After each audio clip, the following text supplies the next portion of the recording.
From comic books to TVs to live-action movies, the Teenage Mutant Ninja Turtles have dominated pop culture and our hearts for decades now. Think you know everything about our heroes in a half shell? Get ready to get your learn on. My name is Tim, and today on Channel Frederator, we're counting down 107 facts about the Teenage Mutant Ninja Turtles. Let's get started. Number 1. The Teenage Mutant Ninja Turtles date back to the early 1980s in Northampton, Massachusetts. Two artist friends, Kevin Eastman and Peter Laird, would get together and draw comics. One night, Eastman quickly sketched something to make Laird laugh: a turtle standing upright wearing a mask and carrying nunchaku. Above it, he drew a crude logo reading Ninja Turtle. Laird laughed and drew another, slightly different turtle. Eastman responded by drawing an image of 4 turtles together, each holding different weapons. Laird took it and added the words Teenage Mutant to the Ninja Turtle logo. Number 2. When it came to naming the turtles, Eastman and Laird first considered Asian names since they were ninjas, but that didn't seem silly enough. Since both creators were big art history fans, one of them tossed out the idea of naming their heroes after famous Renaissance artists. That silliness stuck. Number 3. Donatello was almost named Bernini, but they eventually went with Donatello because another name that ended with an O fit in better. Number 4. Michelangelo's name was misspelled for 20 years. Eastman and Laird accidentally spelled it Michaelangelo for the first issue of TMNT. For copyright purposes, they decided not to change it. That is, until 2001, when the TMNT comic relaunched. Number 5. Shredder's armor design was inspired by a cheese grater. Allegedly, when doing the dishes one night,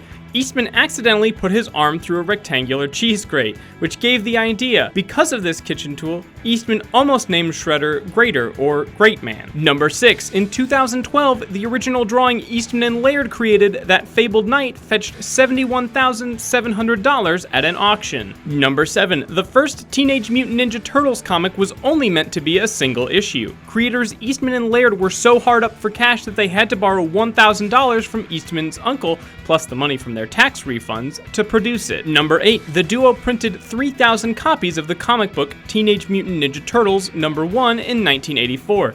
A copy is now worth close to $20,000. Number 9. Eastman has said during Full Turtle Mania in the late 80s, he counted 21 adjective noun knockoffs, including adolescent radioactive black belt hamsters and preteen dirty jean kung fu kangaroos. Number 10. Eastman and Laird called their studio Mirage as a joke because they had no actual studio. They worked out of their living room. Number 11. Despite the kid-friendly name, the original comics were very explicit. Imagine the turtles slicing off heads with blood splattering, saying cuss words, and drinking alcohol. There was even a ritualistic suicide. Yeah, that totally happened. Have you seen the live-action movie? Because it has one of the best cuss words in movie history. Number 12. In the original comics, all 4 turtles had red bandanas. For the TV show, Laird decided to give each turtle a different color to make it easier to tell them apart. Leonardo had a blue bandana, Raphael a red bandana, Donatello a purple bandana, and Michelangelo an orange bandana. The color scheme eventually became a staple of the TMNT saga. Number 13. The Turtles' rival group of ninjas, the Foot, are a tongue-in-cheek reference to the extremely popular Wolverine comic by Frank Miller and Chris Claremont. In that series, Wolverine was constantly dealing with a group of ninjas called the Hand. Number 14. In the original Mirage comic books, the Foot soldiers are real people, not robots. As such, the comics showed the turtles killing foot soldiers in fight scenes.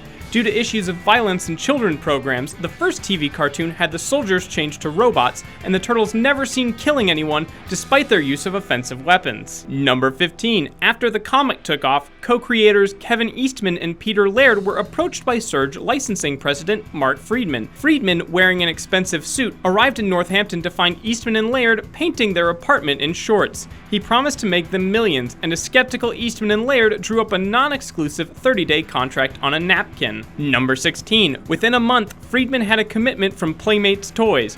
Action figures, candy, tote bags, bedsheets, and a popular cartoon series followed. By 1991, Eastman estimates he was grossing $50 million a year. Number 17. In their initial meeting with Playmates to discuss making Teenage Mutant Ninja Turtles action figures, the company told Eastman and Laird that they wouldn't produce toys without a coinciding cartoon series. So Eastman and Laird drove to LA with the Playmates president and their vice president of marketing to meet with the president of Marvel Productions. The company Playmates wanted to create the TMNT cartoon. Marvel Productions never never got the job. It went to Murakami Wolf Swenson. Number 18. At the time the show was developed, only 11 issues of Eastman and Laird's Mirage comics were published. These were the only issues of Volume 1 where Eastman and Laird worked together with intense collaborative effort. The rest they alternated on creating. Number 19. The TMNT comics ran from 1984 to 1999, but the comic wasn't gone for long. It made its comeback in 2001. Number 20. The syndicated TV cartoon Teenage Mutant Ninja Turtles aired from 1987 to 1996. A second series ran from 2003 to 2009. Nickelodeon has aired a third since 2012. Number 21. When developing the first TV cartoon, it was decided to make April O'Neil a news reporter instead of a lab assistant and part-time antique dealer. Writer David Wise made this change so to give the Turtles a source to find out information, since the show was made before the internet. In the movies, April O'Neil is both a TV news reporter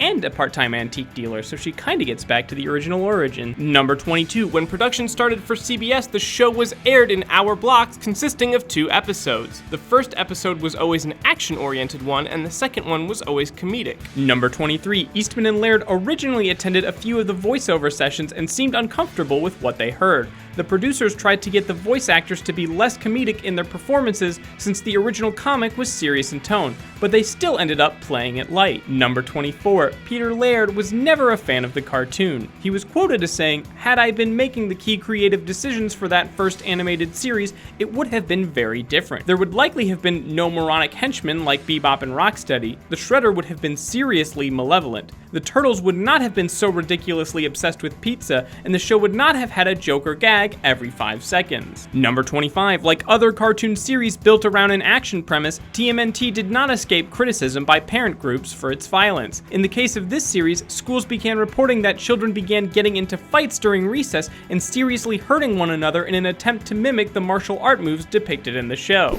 Hey everyone, we're taking a quick break to let you know that Channel Frederator has a store called StashRiot.com, and not only can you buy some pretty sweet Channel Frederator gear, like this cartoon conspiracy shirt that I totally did not steal from Emily. I was gonna wear it as a bit. It didn't work. But we also have gear from some of the animators in our network, so if you're a fan of Crunchlands or Tony Krynite, you can also check out their stores, which we will link to around here. And with that, let's get back to the facts.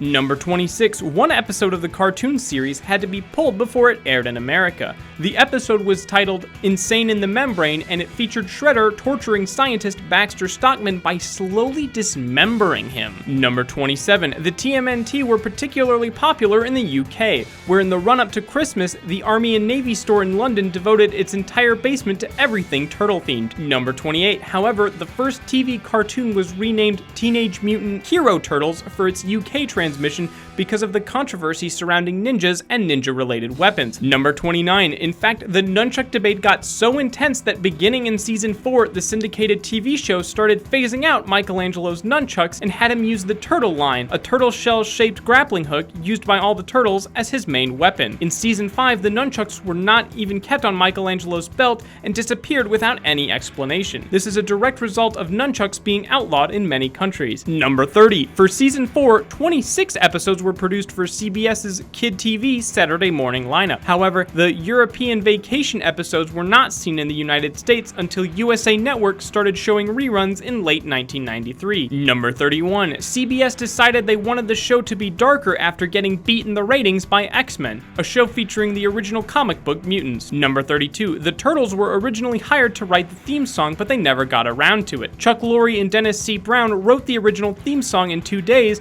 and Jim Mandel provided the lead vocals. Number 33. In the comics, movies, and other Ninja Turtles TV shows, the Turtles are often referred to as abbreviated versions of their names: Leonardo, Leo, Raphael, Raph, Donatello, Donnie, Michelangelo, Mikey. In the animated series, they are always referred to in full context. Number 34. April O'Neil's character design on this show is based on her appearance in TMNT issue number 2. When developing the show, David Wise was inspired by the outfit worn by heroine Fujiko Mine in Lupin the 3rd, and decided to make April's jumpsuit yellow. Number 35. All of the voice actors performed their roles together in the same room. This was so important to Fred Wolf that he told the voice actors that the recording session took priority, and if someone couldn't make it to the recording session, they would be temporarily replaced. Number 36. Townsend Coleman was the original voice of Michelangelo. You may have also heard his voice as the Tick in the short-lived but much beloved animated TV series. Number 37. Rob Paulson voiced Raphael for the animated TV show. He would later go on to voice Pinky and Yakko Warner on the Animaniacs. He would then play Donatello in the newest animated Ninja Turtles. Number 38. Cam Clark voiced Leonardo for the animated TV show. Before the show, he was a veteran anime dubber, and after the show, he would go on to star as Kaneda in the English dub of the anime classic Akira. Number 39. Paulson and Clark both initially auditioned for Michelangelo. Number 40. Lotus Blossom bears a resemblance to Karai from the original comics, which lead fans to believe that she is an alternate animated counterpart to Karai. Despite popular belief, Lotus actually first appeared on the show 3 years before Karai was introduced in the comics. Number 41. Besides loosely adapting issues number 1 to 3 for season 1, this is the only TMNT cartoon that does not adapt any other stories from Eastman and Laird's original Mirage comic book series. Number 42. This is the only TMNT cartoon in adaptation that doesn't highlight the conflict between Leonardo and Raphael. Number 43. The show had a spin-off Archie comic based on the show called Teenage Mutant Ninja Turtles Adventures. Number 44. After the ratings were high, the networks that had previously passed on TMNT began to take notice.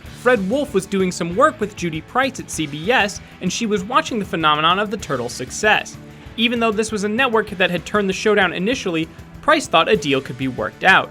A few weeks into talking about it, she put in an order for 26 shows for Saturday morning. Number 45. After the show became a hit, the Turtles became an international merchandising juggernaut. Co-creators Eastman and Laird had to leave Mirage comic books to handle day-to-day administration of the franchise. As a result, many guest artists took over the comic and gave it a disjointed anthology feel with a lot of wackiness that resembled the show. Number 46. The cartoon Shredder was voiced by none other than James Avery. That name not ringing a bell? He was everyone's favorite uncle from the hit TV show The Fresh Prince of Bel-Air. Number 47. The Playmates toy line featured characters used on the show, but the show and toy designs usually only loosely resembled each other. The Turtles and Splinter's basic designs were more like the Mirage comics, and most of the other mutant characters were designed to look gross and disgusting. Number 48. When the cartoon series aired on CBS, public service announcements called Turtle Tips aired during the program and were intended to raise awareness of environmental issues. Number 49. The mutagen ooze had many color variations throughout the series.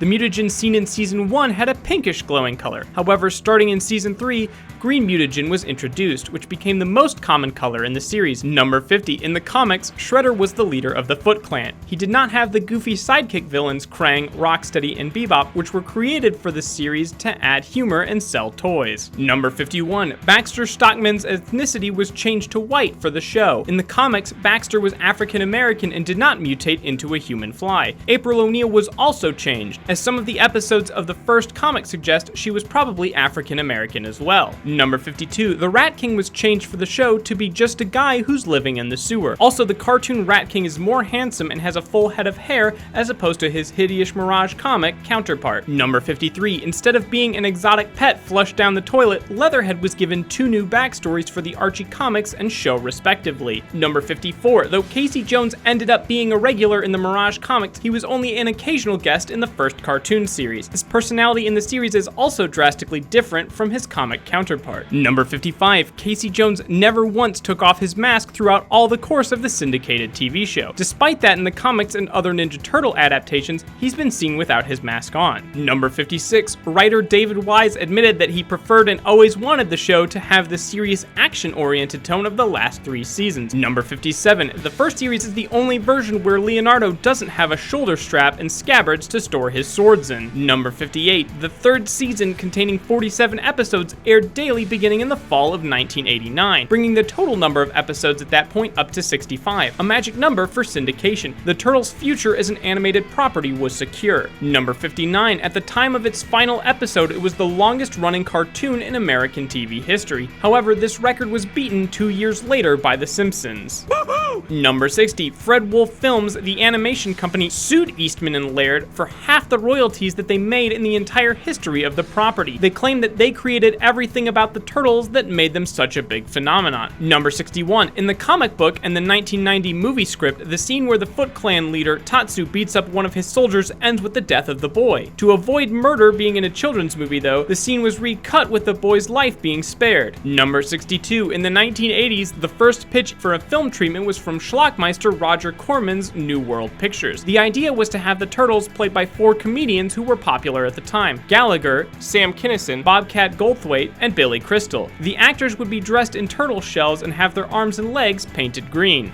Number 63. Another treatment received at the time took the Turtles into R-rated territory and included a scene with partially nude nuns on roller skates fighting the heroes. Number 64. The actors who played the Turtles in the first movie all have cameos without their suits on. Josh Pace plays the passenger in the back of the cab when Raph leaps onto the cab's hood. Leif Tilden, Donatello, plays a foot messenger that meets April in the subway station. David Froman, Leonardo, portrays a gang member at the warehouse when Casey Jones fights Tatsu. McKellen Sisti, Mikey, is the pizza delivery man. Number 65. Famed child actor Corey Feldman voiced Donatello in the 1990 movie and in TMNT 3. Number 66. The turtle costumes had nearly 60 pounds of animatronics inside them. This made filming very difficult because they were huge and prone to fall apart. Sometimes the headpieces would even pick up frequencies from the nearby airport control tower and incoming flights. Number 67. Toshihiro Obata, the actor that played Tatsu, was a descendant from samurai swordsmen in Japan and wrote books about swordsmanship. During breaks, he used to show off his expert techniques to the crew. He even created his own style of Japanese swordsmanship called Shinkendo, which is currently taught in 90 dojos across the world. Number 68. The TMNT costumes required animatronics, which rendered them too big to fit into a traditional sewer grate. Because of this,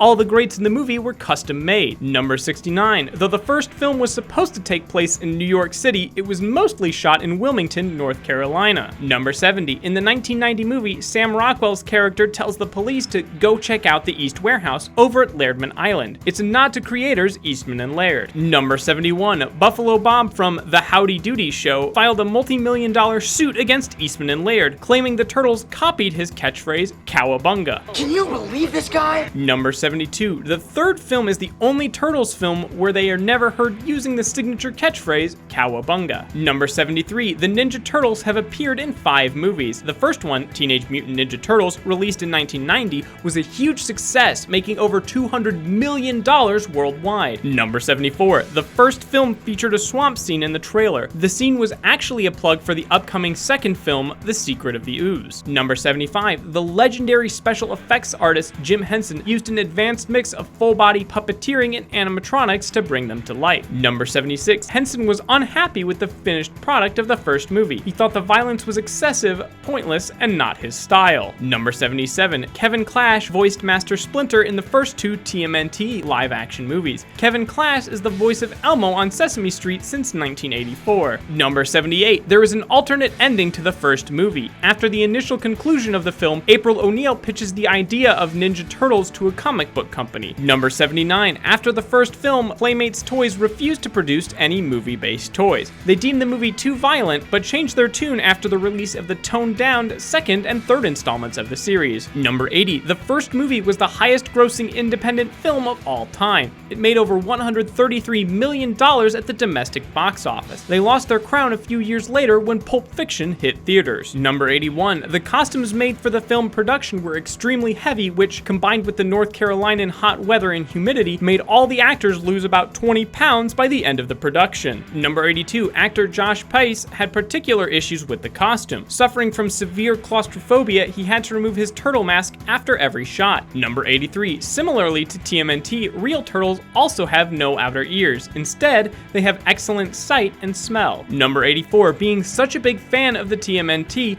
Robin Williams provided Judith Hoag, April O'Neil, with information about her character. The 2 actors were working on Cadillac Man when TMNT began production. Number 85. Brian Tochi and Robbie Rist, the voices of Leonardo and Michelangelo, were the only actors to appear in all 3 live-action TMNT movies. Number 86. The martial art discipline the TMNT practice is called ninjutsu. It's a strategy of unconventional and guerrilla warfare originating in Japan almost 1,000 years ago. Number 87. Pat Johnson was the stunt coordinator and martial arts choreographer for all 3 of the live-action movies. Pat Johnson was also the stunt/martial art coordinator for The Karate Kid and Mortal Kombat. Number 88. When Vanilla Ice first arrived on the Secret of the Ooze set, McKellen Sisti, the actor in Michelangelo's suit, went up to Vanilla Ice to give him a hug and welcome him aboard. Ice's bodyguard stepped in and stiff-armed Sisti. Cast and crew jumped in to defend Sisti. The two sides almost came to blows, but were calmed down by stunt coordinator Pat Johnson. Number 89. In the latest TMNT movie, released in 2014, April O'Neil was played by Megan Fox. Megan later revealed that she had always been a huge Turtles fan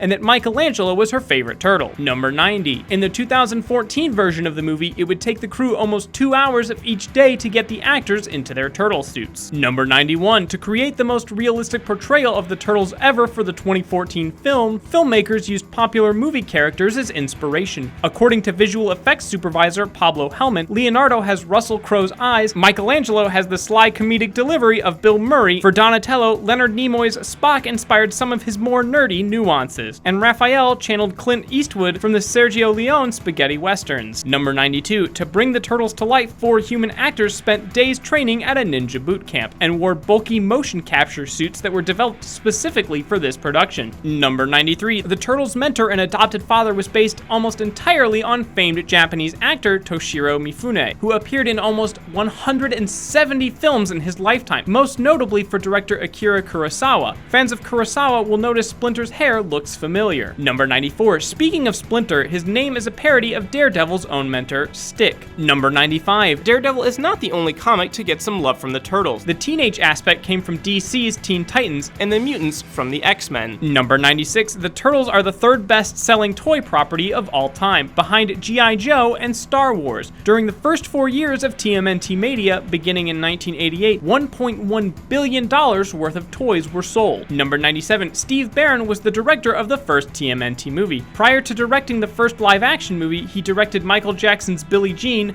a-ha's Take on Me, and Dire Straits' Money for Nothing. Number 98. After the popularity of the first movie, the Turtles went on a 40-city tour of the USA, aptly titled Coming Out of Their Shells Tour. Number 99. Pizza Hut sponsored the entire Rock Tour, spending a reported $20 million.